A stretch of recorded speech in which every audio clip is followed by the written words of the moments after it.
제가 먼저 읽겠습니다. 이런 것은 너희를 부정하게 하나니 누구든지 이것들의 죽음을 만지면 저녁까지 부정할 것이며 그 죽음을 옮기는 자는 그 옷을 빨지니 저녁까지 부정하리라. 굽이 갈라진 모든 짐승 중에 쪽발이 아닌 것이나 새김질을 아니하는 것의 죽음은 다 내게 부정하니 만지는 자는 부정할 것이요 네 발로 다니는 모든 짐승 중 발바닥으로 다니는 것은 다 내게 부정하니 그 죽음을 만지는 자는 저녁까지 부정할 것이며 그 죽음을 옮기는 자는 그 옷을 빨지니 저녁까지 부정하리라. 그것들이 내게 부정하리라. 땅에게는 길짐승 중에 내게 부정한 것은 이러하니 곧 두더지와 쥐와 큰 도마뱀 종류야. 도마뱀 부치와 육지 악어와 도마뱀과 사막 도마뱀과 카멜레온이라. 모든 기는 것 중 이것들은 내게 부정하니 그 죽음을 만지는 모든 자는 저녁까지 부정할 것이며 이런 것 중 어떤 것의 죽음이 나무 그릇에든지 의복에든지 가죽에든지 자루에든지 무엇에 쓰는 그릇에든지 떨어지면 부정하여 지리니 물에 담그라. 저녁까지 부정하다가 정할 것이며 그것 중 어떤 것이 어느 질그릇에 떨어지면 그 속에 있는 것이 다 부정하여 지나니 너는 그 그릇을 깨뜨리라. 먹을 만한 축축한 식물이 거기에 담겼으면 부정하여 질 것이요 그 같은 그릇에 담긴 마실 것도 부정할 것이며 이런 것의 죽음이 물건 위에 떨어지면 그것이 모두 부정하여 지리니 화덕이든지 화로이든지 깨뜨려 버리라. 이것이 부정하여져서 너희에게 부정한 것이 되리라. 샘물이나 물이 고인 웅덩이는 부정하여 지지 아니하되 그 죽음에 닿는 것은 모두 부정하여 질 것이요 이것들의 죽음이 심을 종자에 떨어지면 그것이 정하거니와 만일 종자에 물이 묻었을 때 그것이 그 위에 떨어지면 너희에게 부정하리라. 너희가 먹을 만한 짐승이 죽을 때 그 죽음을 만지는 자는 저녁까지 부정할 것이며 그것을 먹는 자는 그 옷을 빨 것이요 저녁까지 부정할 것이며 그 죽음을 옮기는 자도 그의 옷을 빨 것이요 저녁까지 부정하리라. 땅에 기어다니는 모든 길짐승은 가증한 즉 먹지 못할지니 곧 땅에 기어다니는 모든 것 중에 배로 밀어다니는 것이나 네 발로 걷는 것이나 여러 발을 가진 것이라. 너희가 먹지 말지니 이것들은 가증함이니라. 너희는 기는 바 기어다니는 것 때문에 자기를 가증하게 되지 말며 또한 그것 때문에 스스로 더럽혀 부정하게 되지 말라. 나는 여호와 너희의 하나님이라. 내가 거룩하니 너희도 몸을 거룩하여 구별하여 거룩하게 하고 땅에게는 길짐승으로 말미암아 스스로 더럽히지 말라. 나는 너희의 하나님이 되려고 너희를 애굽 땅에서 인도하여 낸 여호와라. 내가 거룩하니 너희도 거룩할지어다. 이는 짐승과 새와 물에서 움직이는 모든 생물과 땅에게는 모든 길짐승에 대한 규례니. 다 같이 읽겠습니다. 부정하고 정한 것과 먹을 생물과 먹지 못할 생물을 분별한 것이니라. 아멘. 기도하겠습니다.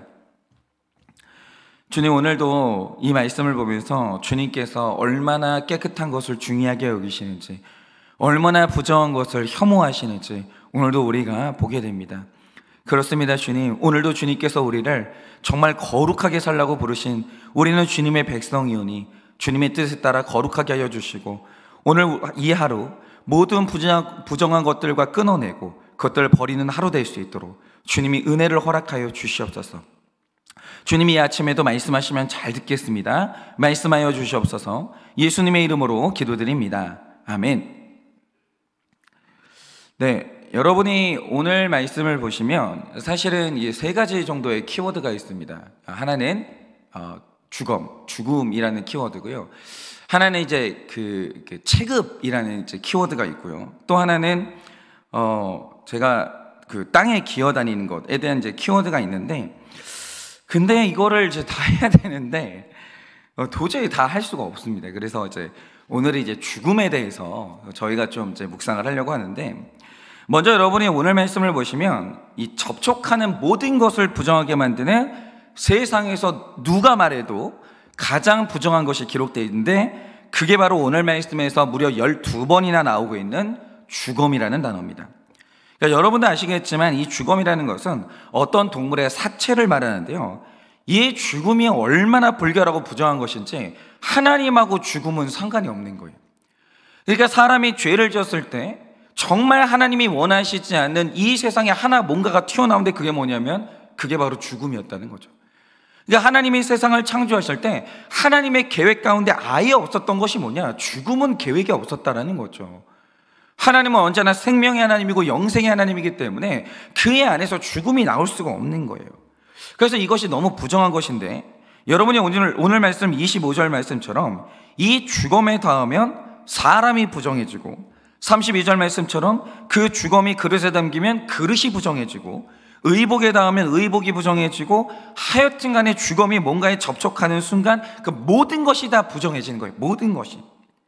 그런데 신기한 게 뭐냐면요, 여기에서 바로 이 레위기의 아이러니 하나가 나오는데, 오늘 말씀은 죽음과의 접촉이 모든 것을 다 부정하게 만든다고 그렇게 얘기를 하거든요. 그런데 지난 레위기 4장부터 6장까지 온갖 죄로 더러워진 우리를 깨끗하게 하는 유일한 한 가지가 기록되어 있거든요. 그것도 죽음이에요. 4장부터 이 속죄제가 기록되는데, 우리가 지난 시간에 묵상한 것처럼 이 속죄제라는 제사의 이름 뜻이 뭡니까? 더러움을 씻다, 때를 밀다, 이 뜻이에요. 하타트. 그게 바로 씻다라는 뜻이죠. 그런데 사람의 더러움을 완벽히 씻어내고 내 죄의 때를 밀어내는 게 뭐냐? 나 대신 죽어주는 동물의 죽음이라는 거죠. 핏뿌림. 죽어야 돼요. 그런데 그 핏뿌림과 접촉하는 순간 모든 것들이 다 깨끗해진다는 거예요. 그러니까 레위기가 말하는 게 뭐냐? 세상에서 사람을 가장 부정하게 만드는 게 죽음이에요. 그런데 동시에 세상에서 가장 아름답고 깨끗하게 만드는 것도 죽음이라는 거예요. 이게 바로 레위기 안에 있는 너무나도 신비한 아이러니예요. 그러면 더러운 죽음과 깨끗한 죽음의 차이가 뭐겠습니까? 제가 어제 아침에 어떤 기사 하나를 봤는데 어떤 분이 뭔가 굉장히 힘든 일이 있었나 봐요. 그래서 이제 자살을 하셨는데, 자살을 하기 전에 음성 사서함으로 가족들한테 메시지를 남긴 거예요. 근데 내용이 뭐였냐? 내가 지금 너무 힘든 일이 있다. 그런데 지금 이걸 피할 수 있는 길은 죽음밖에 없다는 거예요. 그래서 어머니에게 남긴 말이 뭐냐? 엄마, 이건 내가 편하려고 가는 길이니까 절대로 엄마는 슬퍼하지 말고 잘 살라고. 그리고 우리 나중에 좋은 곳에서 다시 만나자고. 이런 메시지를 남기고 죽음을 선택하신 거예요. 그런데 여러분, 제가 이 자살이라는 주제에 대해서 정확히 말씀드려야 되는 게 뭐냐면, 이 자살의 문제를 말할 때 어디까지를 자살로 볼 거냐, 이거 굉장히 중요한 문제입니다. 예를 들어서 어떤 분이 우울증이 굉장히 심각한데 그 우울증을 치료를 못 받았다고 하죠. 그러면 여러분, 우울증이라는 건요, 의지력으로는 이길 수가 없는 거예요. 예를 들어서 우리 몸에 이제 바이러스가 들어와서 열이 나고 기침이 난다라고 하죠. 그러면 몸에서 열이 납니다. 기침이 나와요. 그럼 열이 나고 기침이 나는 게 정신력이 약하고 의지력이 약하면 기침 나고 열 납니까? 아니에요. 여러분, 몸에서 나는 고열과 기침은요, 그냥 치료의 문제지 의지력이 약하고 정신력이 약해서 이렇게 되는 게 아니라는 거예요. 인간은요, 의지력이 있든 없든 정신력이 강하든 약하든 누구나 다 열 나요. 기침 납니다. 사람의 의지력하고 아무 상관이 없어요. 마찬가지로 여러분, 우울증은요, 영혼의 감기예요. 누구나 우울증 걸릴 수 있어요. 여러분 한번 해보세요. 만약에 이제 그 자매들이 애 낳고 딱 한 달만 애하고 같이 집이라는 감옥에 갇혀 있어 보세요. 햇빛 못 본다 이거죠. 다 우울증 걸려요. 다 누구나 우울증 걸려요. 여러분, 심지어 구약 성경에서 모세 다음으로 기적을 많이 행했던 엘리야도 심각한 우울증과 탈진을 경험했고, 이때 그가 우울증에 걸려서 로뎀나무 아래서 하나님께 기도하는데, 기도의 내용이 뭡니까? 열왕기상 19장 4절을 보면 이런 기록이 있습니다. 자기 자신은 광야로 들어가 하룻기쯤 가서 한 로뎀나무 아래 앉아서 자기가 죽기를 원하여 이르되, 여호와여, 넉넉하오니 지금 내 생명을 거두시옵소서. 나는 내 조상들보다 낫지 못하니이다 라고 해요. 근데 여기서 나는 이게 두 번이 나와요. 이 말 뜻이 뭡니까? 자발적으로 죽기를 원했다는 거예요. 누가 나에게 죽음을 강요한 게 아니라 이때 가장 엘리야의 가장 큰 소원이 뭐냐? 그 죽음이었다는 거예요. 죽기를 원했어요. 그러니까 지금 선지자가 기도를 하는데, 기도 내용이 뭐냐? 너무 힘들어서 사역을 못 하겠으니까, 나 완전히 탈진했으니까 데려가라는 거예요. 죽여달라는 거죠. 그런데 이 기도를 들었던 하나님의 반응이 뭡니까? 너는 어떻게 선지자라는 놈이, 어떻게 목사라는 놈이, 권사라는 놈이, 장로라는 놈이 어떻게 이런 기도를 하냐고. 믿음이 없는 거 아니냐고. 선지자라는 놈이 정신력이 약해 빠져가지고 정신 차리라고. 여러분, 이렇게 말씀하십니까? 아니에요.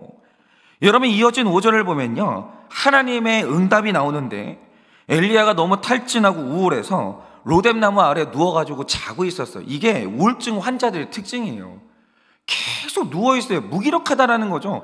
정신력의 문제가 아니에요. 그냥 병에 걸린 거예요. 무기력한 거죠.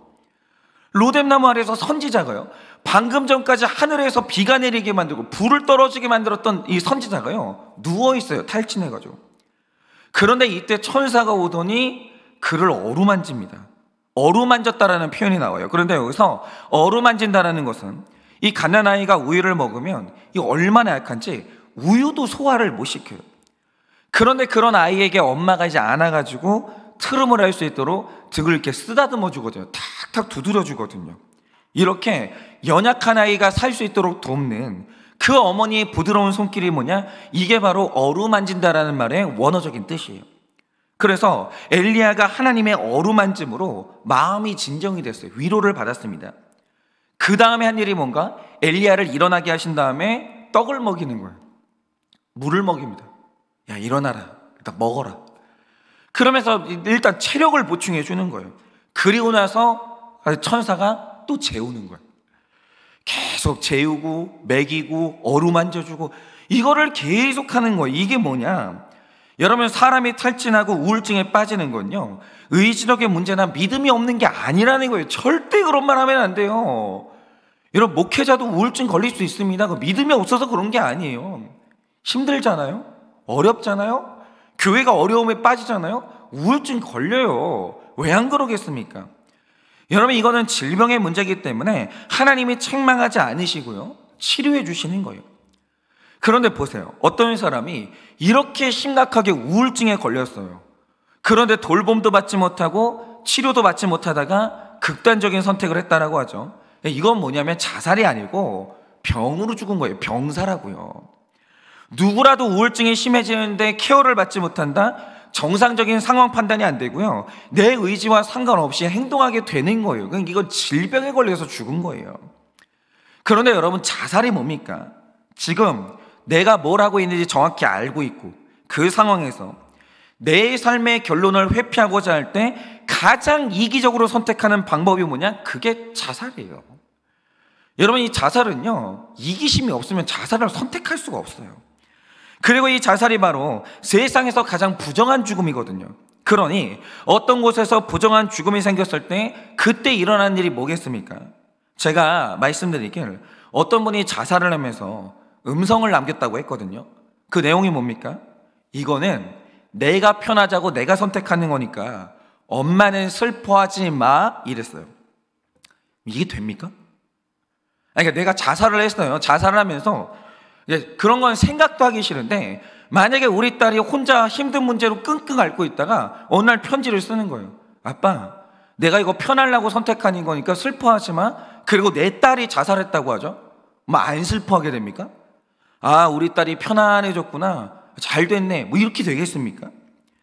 예를 들어서 어떤 연구 결과를 보니까요, 어떤 곳에서 한 사람이 자살하면 그와 접촉하고 있는 최소 8명의 사람이 심각한 정신적인 손상을 입어요. 제가 예전에 어떤 강의를 듣는데 그 강의의 제목이 뭐냐? 나는 자살한 사람의 가족입니다, 이거였어요. 그래서 제가 이 강의를 듣는데, 맞아요. 이 자살을 선택한 당사자도 얼마나 힘든 일이 있어서 그런 선택을 했겠어요. 그런데 그 한 사람이 자살을 선택하면 나머지 가족들한테 어떤 일이 일어나는지 아십니까? 그날 강의를 하신 분은 자살한 사람의 아내분이었어요. 자, 근데 어느 날 전혀 모르고 있다가 내 남편이 자살을 했어요. 직장에서 열심히 일을 하고 있다가 그 소식을 들었습니다. 그러자 일어나는 일이 뭐냐? 일단 이 죽은 남편 쪽에 원가족이 있을 텐데, 뭐 그분의 부모님, 형제들이 있겠죠. 그런데 장례식에 갔더니 그 가족들이 이 아내분을 원망하기 시작하는 거예요. 왜냐? 우리 아들이, 우리 형이, 우리 형제가 자살을 선택하기까지 엄청난 고민과 아픔이 있었을 텐데 당신은 왜 그걸 몰랐냐는 거예요. 혹시 내 아들이 자살을 선택할 때 그 원인 제공을 한 게 당신 아니냐는 거예요. 벌써 가족이 찢어지기 시작해요. 원망을 하기 시작합니다. 그런데 이게 굉장히 부당한 비난인 게요, 보통 그런 선택을 하시는 분들의 경우에 자기 고통을 가장 열심히 숨기는 사람이 가족이에요. 그러니까 보통 이제 자살을 선택하는 분들이 굉장히 이제 자존심이 세고 두려움이 많기 때문에 가족들한테 꽁꽁 이 사실을 숨겨요. 그리고 자기 결심을 끝까지 숨기는 사람들이 가족이라는 거예요. 그래서 누군가가 자살할 때 가족은요, 깜짝같이 모를 수 있어요. 정말 모를 수 있어요. 그래서 이런 말을 들으면 나는 몰랐다고, 이 부당한 비난이라고 이렇게 생각할 수 있어야 되는데, 이 자살의 치명적인 손상이 뭐냐? 내 남편, 우리 아버지, 어제까지 같이 이불 덮고 있었던 나의 가족이 자살을 했어요. 근데 내가 그걸 몰랐다는 거죠. 그러면 당연히 그 안에 내가 봐야 될 죄가 있을 수도 있겠지만, 그것을 넘어서서 이게 다 내 책임이라고 생각하기를 시작해요. 그래서 과도한 죄책감에 시달리기 시작합니다. 어떻게 내가 내 남편의 고통을 몰랐지? 어떻게 내가 이럴 수가 있지? 그러고도 내가 가족인가? 그러므로 내 남편을 죽인 건 사실 내가 아닐까? 이런저런 죄책감으로 온갖 고통을 몰려오고, 여러분 이게 심해지면요, 또 다른 죽음으로 이어질 수 있다는 거예요. 그러니까 이 자살만큼 부정한 죽음이 없고 하나님 뜻하고 전혀 반대되는 죽음이거든요. 그런데 이 부정한 죽음의 특징이 뭐냐? 접촉하는 모든 것들을 다 부정하게 만든다는 거예요.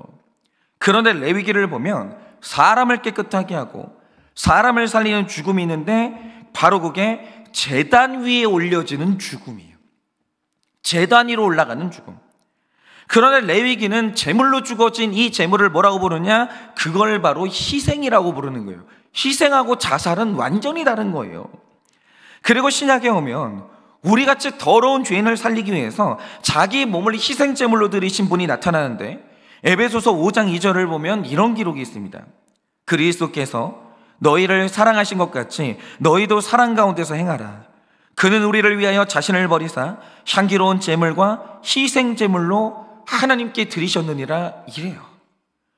그러니까 이 상처 많은 세상에서 우리 사람들이 근본적인 자존감을 회복하고 내가 왜 죽지 말고 살아야만 하는지, 내가 이 땅 가운데서 이렇게 자존감이, 자존심이 훼손되고 있는데, 그럼에도 불구하고 왜 내가 소중한 존재인지, 왜 나는 존귀한 존재인지, 여러분 그 이유를 알려면요, 똑같이 죽음에 접촉해야 되는데, 바울이 말하는 게 뭡니까? 그리스도께서 너희를 죽기까지 사랑하신 그분의 사랑을 알아야 된다는 거예요. 너는 그만큼 사랑받는 존재고 너는 그만큼 존귀한 존재라는 거예요. 너의 생명은 예수님의 생명과도 바꿀 정도로 존귀하다라는 거예요. 그러므로 너는 살아 있어야 된다는 거예요. 피투성이가 돼도 살아만 있어야 된다는 거예요. 왜? 너의 생명은 그만큼 소중하기 때문에. 예수님이 어떤 대가를 치러서라도 너의 영혼을 구원하기를 원하시기 때문에 너는 그러므로 살아야 된다고. 예수가 죽을 테니 너는 살라는 거예요. 여러분, 이 희생이 수많은 사람들을 살리고 수많은 사람들을 일으켜 세우는 거예요. 여러분, 이 사랑이요, 우리를 죽음에서 건져내는 거예요. 이게 바로 희생이에요. 똑같은 죽음인데 어떤 죽음은 사람을 죽이거든요, 어떤 죽음은 사람을 살리는 거예요.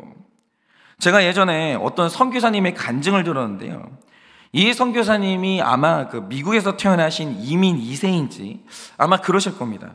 그래서 이분이 영어도 너무 잘하시고 한국어도 잘하시기 때문에 만약에 유명한 외국의 목사님들이 한국에 오실 일이 있을 때마다 이분이 통역을 하는 거예요. 동시 통역을 하는 거죠. 그런데 한 번은 어떤 일이 있었냐, 그날도 유명한 미국의 목사님이 한국에 오셔서 이분이 이제 통역을 맡게 되셨는데, 그 집회를 하기 전에 주최 측 목사님들과 식사를 하게 되셨나 봐요. 그런데 이제 같이 식사하는 그 목사님 중에 동시 통역은 안 되는데 그래도 이제 영어가 되는 목사님이 있었나 봐요. 그러니까 일어나는 일이 뭐냐, 그날도 우리 선교사님이 통역을 하려고 목사님과 함께 식사 자리에 갔는데, 식사 자리에 영어를 잘하는 목사님이 있으니까 선교사님은 여기에 안 계셔도 된다는 거예요. 이분이 여성분인데 안 오셔도 된다는 거예요. 그러면서 거기까지 오신 선교사님을 식사 자리에서 배제하고 다른 식당으로 보내버린 거예요. 그 제가 생각해도 뭐 이런 경우가 있나 싶긴 한데, 어쨌든 우리 선교사님이 엄청난 무시를 당한 거예요. 그러니까 여러분 생각을 해보세요. 이날 마음이 얼마나 힘든지 도저히 통역할 마음이 안 생기더라는 거예요. 어떻게 사람을 이렇게 대할 수가 있나. 그래서 이제 집회가 몇 시간 안 남았는데 그때까지 드는 생각이 뭐냐, 내가 이대로 사라져버리면 이 집회는 통역자를 구하지 못해서 난장판이 될 것이고, 그러면 내가 얼마나 중요한 사람이었는지 이 사람들이 다 알게 되겠지, 그리고 나를 무시했던 것에 대해서 후회를 하겠지, 이런 생각이 들면서 상상만 해도 속이 후련한 거예요. 사라지고 싶더라는 거죠. 근데 문제는 그 목사님의 설교를 듣겠다고 저녁부터 모이는 성도님들이 있는데 그분들은 죄가 없잖아요. 그런데 이 몇몇 생각이 없는 목사님들 때문에 성도님들까지 피해를 입어야 되나? 내가 그렇게까지 해야 되나? 이 생각이 드니까 갈등이 너무 심해지는 거예요. 그래서 이러지도 저러지도 못하다가 어영부영 집회를 하는 교회까지 가기는 했어요. 그리고 통역할 시간이 가까워져 오는데 너무 마음이 괴로운 거예요. 그 분한 마음 있죠. 자존심 상하는 그 마음. 이게 어떻게 해결이 안 되는 거예요. 너무 아픈 거죠. 그래서 내가 이런 상태로 통역할 수 있을까? 지금이라도 할 수 있으면 도망가고 싶다. 이렇게 너무 괴로워하고 있는데 갑자기 그 마음에 예수님이 찾아오신 거예요. 그리고 예수님이 그 선교사님에게 하신 말씀이 뭐냐? 너 무시당해서 너무 마음이 아프겠다.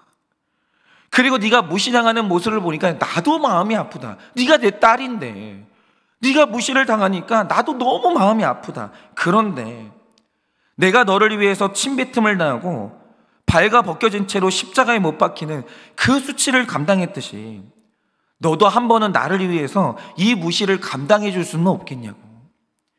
여기에 수많은 사람들이 들어야 되는 메시지가 있는데 그 사람들을 위해서라도 네가 한 번만 그 무시를 감당해 줄 수는 없겠냐고 이러시는데, 여러분 그 음성을 듣는 순간 놀랍게도 언제 그랬냐는 듯이 마음의 괴로움이 싹 사라지더라는 거예요. 그러니까 1단계, 2단계, 3단계 이렇게 사라진 게 아니고요, 예수님의 수치, 예수님의 죽음을 생각하니까 갑자기 내 마음의 분한 마음이 싹 사라지더라고요. 싹.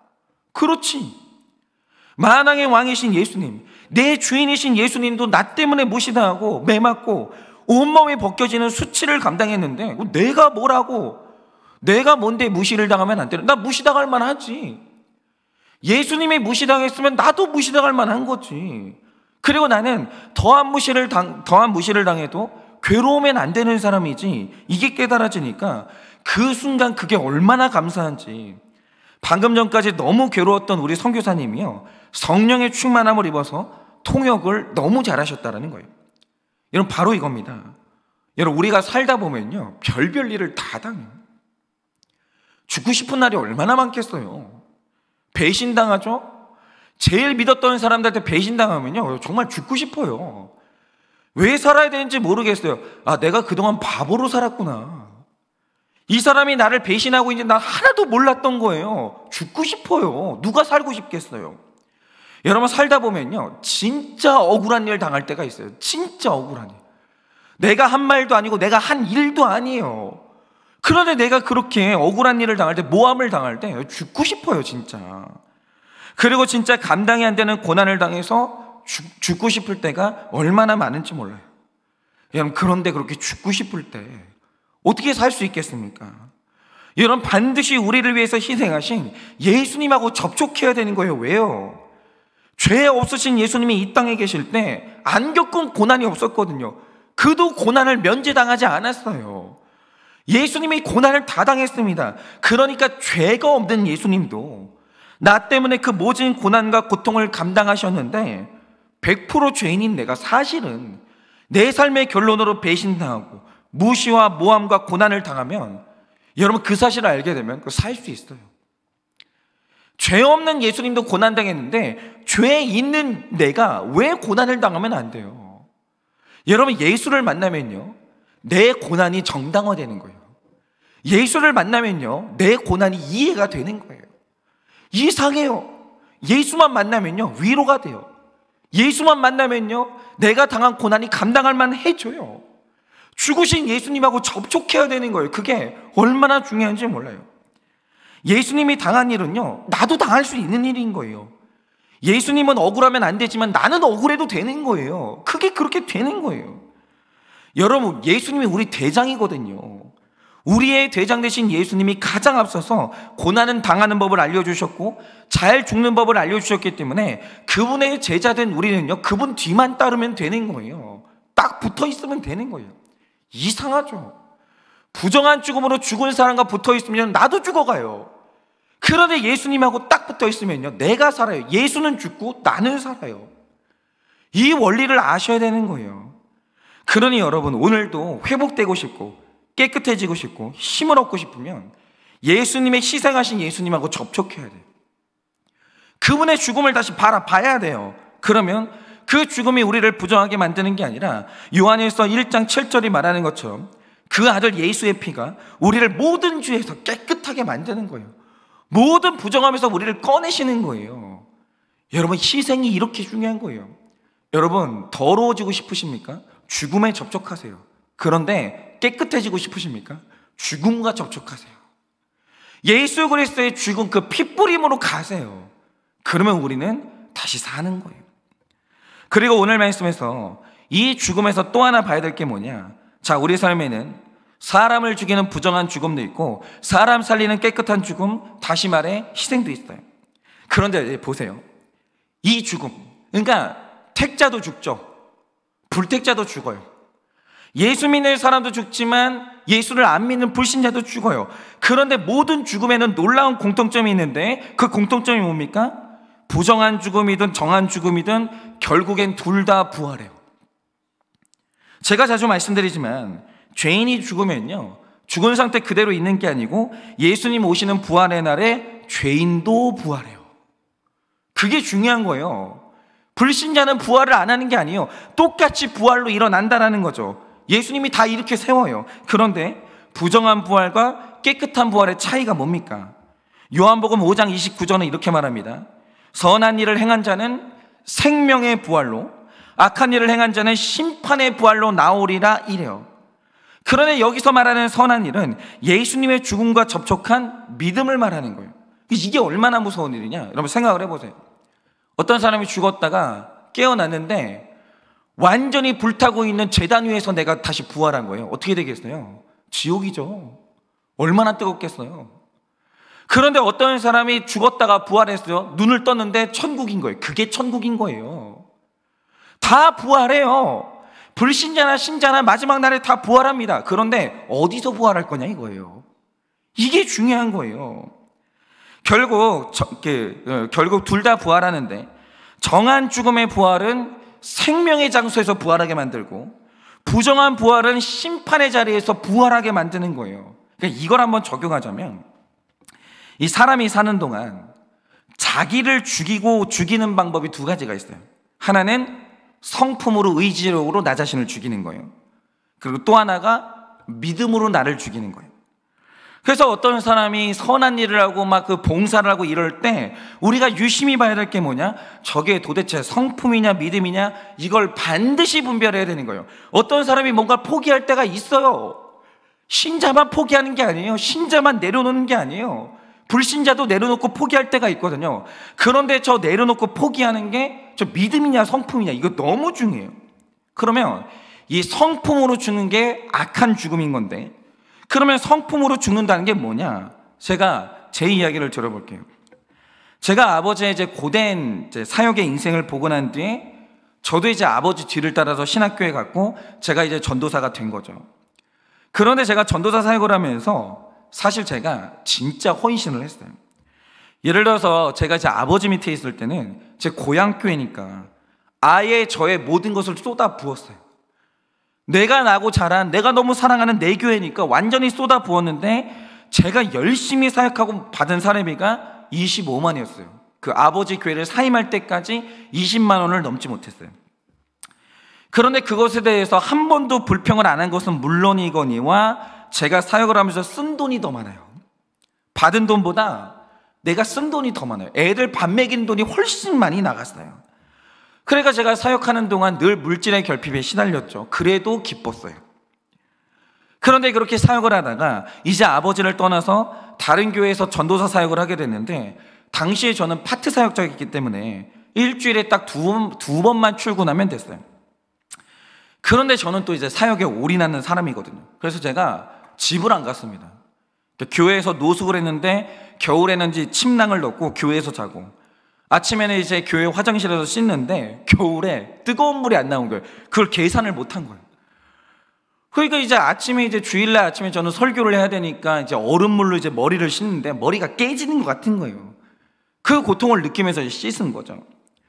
그러나 어느 날 이걸 담임 목사님이 아시고 저 때문에 화장실에다가 순간 온수기를 설치를 해주셨어요. 그만큼 제가 이제 사역에 올인을 했습니다. 그리고 사역을 할 때는 어디를 가든지 저는 늘 그렇게 사역했어요. 제 인생에 파트는 없었어요. 신부는 파티였고 제 사례비가 파티였을 수는 있는데 제가 사역하는 모습이 파티였던 적은 단 한 번도 없었어요. 언제나 사역하면 올인이었어요. 학교에 있어도 교회 생각했고 어딜 가 있어도 교회 생각했어요. 그러면 잘 보세요. 제가 헌신을 했는데 왜 그랬을까요? 이게 중요한 거예요. 제가 저 자신을 의심해 본 적이 없었던 거예요. 제가 사역을 했어요. 내려놨어요. 희생했습니다. 왜 그랬을까요? 설마 저 같은 죄인이 사명감에 넘쳐서 사랑이 넘쳐가지고 그랬을까요? 물론 한때는 제가 저 자신한테 속아가지고 내가 그런 사람이라고 착각한 적도 있었어요. 그런데 실상을 들여다보니까 내가 이랬던 이유가 뭐냐? 제가요, 내가 언젠가는 대형교회 목사가 되겠다는 거대한 야망이 있었어요. 하나님 보고 계시죠? 하나님 보고 계시죠? 내가 이렇게 희생하고 열심히 하는 거 보고 계시죠? 반드시 갚으셔야 됩니다. 하나님 보상하셔야 됩니다. 내가 온몸으로 시위를 하고 있었던 거예요. 우리 아버지는 가난한 목회했지만 나는 그렇게 될 생각이 없어요. 하나님, 내가 이렇게 열심히 하고 있으니까 보상해야 돼요. 우리 아버지가 고생한 것까지 합쳐가지고 나한테 보상하세요. 이러고 하나님한테 온몸으로 시위를 하고 있었던 거예요. 그런데 이렇게 야망이 크니까, 욕심이 크니까 그 성품 때문에 잠시 욕심도 죽이게 되고 희생도 하게 되고 내려놓기도 되더라고요. 이게 바로 부정한 죽음이에요. 여러분, 이렇게 부정한 죽음으로 죽잖아요. 성품으로 죽잖아요. 부활해요. 어느 날 잠시 죽었던 나의 욕심, 나의 내려놨던 거, 희생했던 거 어느 날 전부 다 부활하거든요. 근데 어떤 모습으로 부활하냐? 내가 너무나 의로운 사역자라는 그 자부심으로 부활해요. 교만함으로 부활한다는 거죠. 완전히 무장이 된 거예요. 자기 의로움으로. 그러면서 세상의 모든 사역자들이 싹 다 무시가 되는 거예요. 니들이 나만큼 이렇게 고생해봤어? 니들이 나만큼 헌신해봤어? 하나님이 나한테 보상을 해야지 니들한테 어떻게 보상을 해? 싹 다 무시가 되는 거예요. 부활하는 날에 괴물로 부활하는 거예요. 심지어 어느 날부터는 제가 모시는 담임 목사님까지 무시가 됐는데, 제가 어느 날은 어떤 짓까지 하고 있냐? 내가 조금만 설교를 잘하면 이 교회 성도님들 마음을 뺏을 수 있겠는 거예요. 그러니까 담임 목사님을 이겨보겠다고 아는 척을 하면서 설교를 하는데 꼴불견이에요. 잠깐 죽었다가 성품이 죽었다가 부활하니까 이거는 걷잡을 수가 없는 거예요. 그리고 어느 날 담임 목사님을 싫어하는 성도님들이 모여있으면 조용히 가가지고 담임 목사님을 변호하는 척하면서 결국에는 목사님을 가지고 흉보고 앉아있는 거예요. 그러니까 어느 날은요, 내가 왜 이러나? 나 이러면 안 되는데? 그만둬야 되는데? 이런 마음이 생겨요. 그런데 잠시 죽었던 야망이 터지면서 부활하니까 나의 의로움, 나의 교만, 생색, 야망이 제어가 안 되는 거예요. 여러분, 성품으로 죽어보세요. 어느 날 부활하거든요. 난리 나요. 그동안 참았던 거 생색 다 터져요. 잠시 그동안 내려놨던 것 중에 내 욕구 한꺼번에 터지는 거예요. 그리고 이전보다 죄를 더 지어요. 그러면 여러분, 정한 죽음의 부활이 뭐냐? 그러다가 제가 엄청나게 두드려 맞았죠. 아주 그냥 성품으로 죽는 척 했다가 부활하고 그냥 이상한 짓을 하니까 하나님이 저를 고난으로 아주 두드려 패셨습니다. 그리고 제가 제 죄를 보게 됐고 제 주제를 알게 된 거죠. 그리고 이제 고난과 훈련 가운데 반쯤 죽은 상태에서 제가 이제 한일교회 담임 목사가 된 거예요. 그러자 이제 사역하다가 우리 부교육자들을 만났거든요. 그런데 그때까지도 아직 제 안에 교만함이 있고 주제 파악이 안 되다 보니까 사역을 하다 보면 우리 부교육자들이 마음에 안 드는 날도 있고, 그러면 이제 혈기가 나는 거죠. 그러니까 어떤 날은요, 내가 이것들을 한번 뒤집어야 되겠다. 내가 바보라서 참고 있는 줄 아나. 내가 한번 이거 뒤집어야 되겠다. 이런 생각을 하고 아침 예배를 드릴 때가 있어요. 그런 날은 꼭 성령님이 찾아오세요. 내가 진짜 혈기를 터뜨려야 되겠다 이런 날은 성령님이 찾아오시는데 어떻게 찾아오시냐? 말씀을 안 하시고요, 제가 지난날 저질렀던 부교육자 시절에 했던 짓들을요, 무슨 영화 필름 보여주시 다 보여주시는 거예요. 너 이때 이랬고 너 이때 이랬어. 너 그때 네 담임 목사한테 이런 말 했고 너 뒤에서 이런 식으로 네가 씹었잖아. 그런데 그런 지난날에 저를 보고 있으면 드는 생각이 뭐냐? 아, 우리 목사님, 우리 전도사님이 나보다 낫구나. 그래도 우리 전도사님, 목사님들은 뭐 화를 내도 예절 바르게 화를 냈거든요, 저한테. 저는 안 그랬어요. 우리 목사님, 전도사님들은 뒷담화는 안 하거든요. 제가 목사님 뒷담화를 얼마나 했는지 몰라요. 나보다 나아요. 그리고 한 10년만 지나면 나 같은 거보다 우리 목사님, 전도사님이 훨씬 훌륭한 사역자가 되겠구나, 이 생각이 드니까요, 할 말이 없어지는 거예요. 어디 혈기를 내요? 아니, 나보다 훨씬 나은 사역자들인데 어디 혈기를 내요? 혈기가요, 참는 게 아니라 사라지는 거예요. 그래서 제가 우리 부교육자들과 사역을 하면서 아직까지 혈기를 내본 적이 없는데, 참은 게 아니에요. 성령님이 제 죄를 보여주시니까 화를 낼 수가 없는 거예요. 화가 사라지는 거죠. 혈기가 사라지더라고요. 근데 이게 뭐냐? 이게 믿음으로 죽는 거예요. 믿음으로 죽는 죽음은요, 고통이 없어요. 부활하는 날 생색이 없다고요. 터질 게 없는 거예요. 그러니까 성품이 아니라 믿음으로 혈기가 죽으면 부활하게 되는데, 생색으로 부활하는 게 아니라 온유함으로 부활하는 게 가능해지는 거예요. 그러니까 지금 보면요, 누구나 다 살면서 자존심 죽이죠. 성질 죽이고, 욕심 죽이고, 하고 싶은 말 죽이고, 다 그러고 살거든요. 그런데 뭘로 죽으시냐 이거예요. 여러분, 성품으로, 내 의로움과 인내심으로 죽으십니까? 여러분, 그렇게 되면요, 밖에서 죽은 사람이 집에 들어가서 부활하는데 집에서 그렇게 생색을 내고 혈기를 터뜨리는 거예요. 성품으로 죽는 게 제일 안 좋아요. 여러분, 혹시 믿음으로 잘 죽으십니까? 뭘로 죽냐에 따라서 내 부활의 모습이 심판의 부활이 되기도 하고 생명의 부활이 되기도 하는 거예요.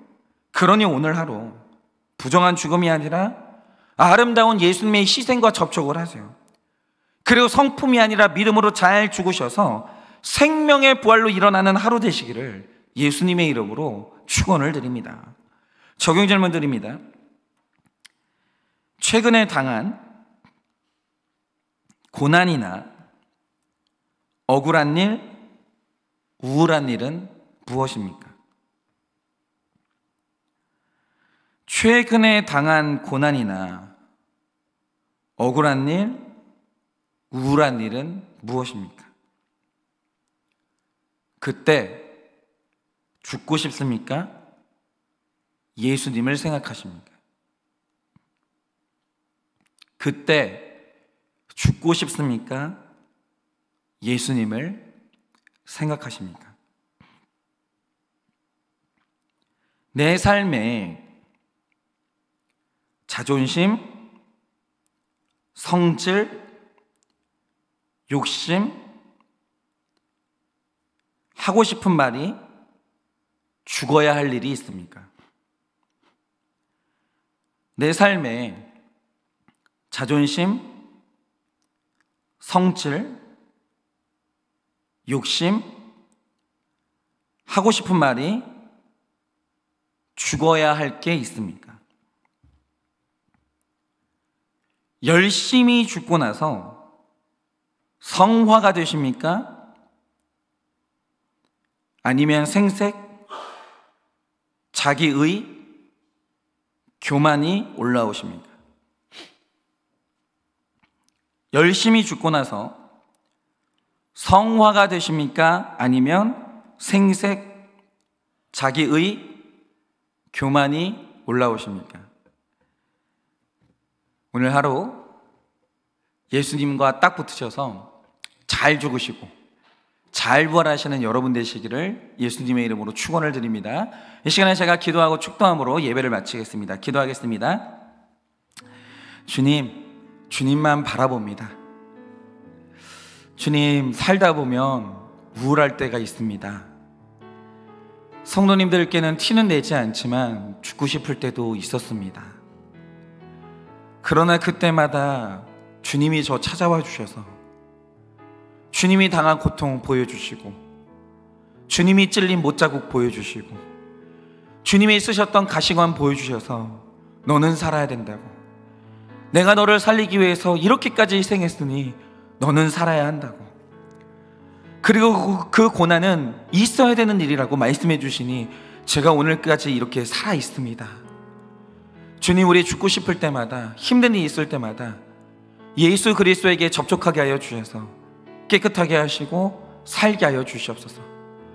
그리고 오늘도 성품으로 죽는 것이 아니라 믿음으로 잘 죽어서 다시 부활할 때는 성화된 모습으로 살아날 수 있도록 주님이 은혜를 허락하여 주시옵소서. 지금은 우리 주 예수 그리스도의 은혜와 하나님 아버지의 그 크신 사랑과 성령님의 위로하시고 교통하여 주시는 그 역사하심이 날마다 힘든 일이 있을 때 예수 그리스도와 접촉하고 죽어야 할 때 믿음으로 잘 죽어서 아름다운 성화의 모습으로 부활하기를 원하는 사랑하는 우리 모든 성도님들의 머리 위에 지금으로부터 영원 무궁토록 함께 있을지어다. 아멘.